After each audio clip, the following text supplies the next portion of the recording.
All right, so I'm in the motivation section, and before I get there, you got these categories, but you have to put in references after each of these, okay?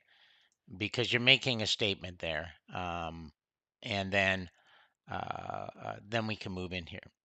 So you talk about the one of the most prominent concerns that researchers raise about traditional assessment is the effect of grades. Multiple studies have showed that grades are extrinsic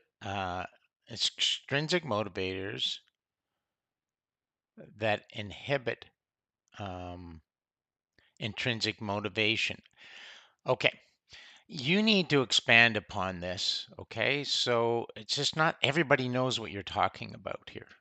So multiple studies have suggested that our extrinsic motivators where students focus on grades more than learning.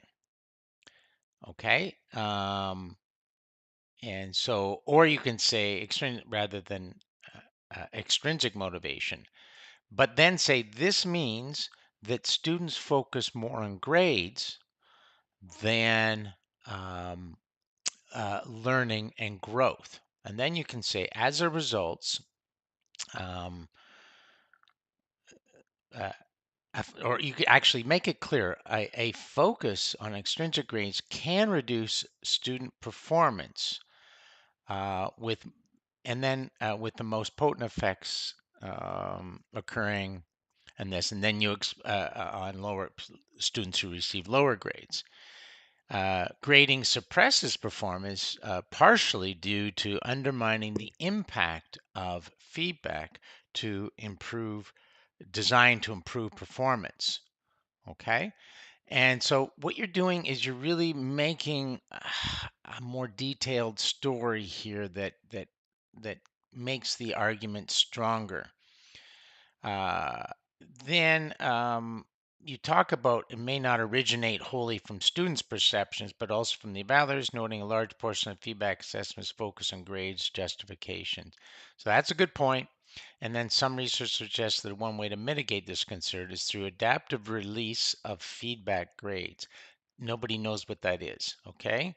Where students receive engaged feedback before, okay, so that's kind of like formative assessment. So you might say adaptive release of feedback and grades, or through formative assessment and the adaptive release, because most people understand formative assessment. Uh, okay, so that's a good point there. And then you talk about further evidence suggested by reducing the number of possible levels at which students are evaluated. I don't know what that means. Um, Levels usually indicate grades, like grade 1, grade 2, grade 3. And the other thing here that we need to emphasize up here is that you're looking at higher education. So that actually has to be very, very clear, and it isn't clear. I noticed that. So you haven't set the context here. Always refer to higher education here. Uh, so reducing the number of levels, I'm not sure what you mean that is. So that has to be explained.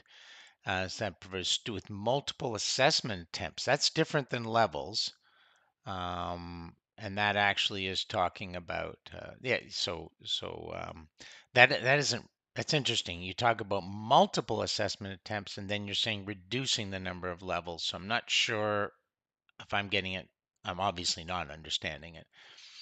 Educators may improve and can improve by de-emphasizing grade attempt and increasing the focus on feedback and opportunities for growth while decreasing the strata of attention. Okay, let's we don't need the fancy words. I don't even know what you mean by decreasing the strata. Focusing on opportunities of growth. Okay. And then you need references here. And then our internal strategy uses a binary grading scheme reduce. We don't talk about you and what you're doing at any point at this point. You're just saying one alternative grading strategy could be using a binary grading screen, reducing the number of levels of lowest possible. Okay, and again, that means nothing to me. It's too. You have to explain that in more detail, so I understand, so the reader understands.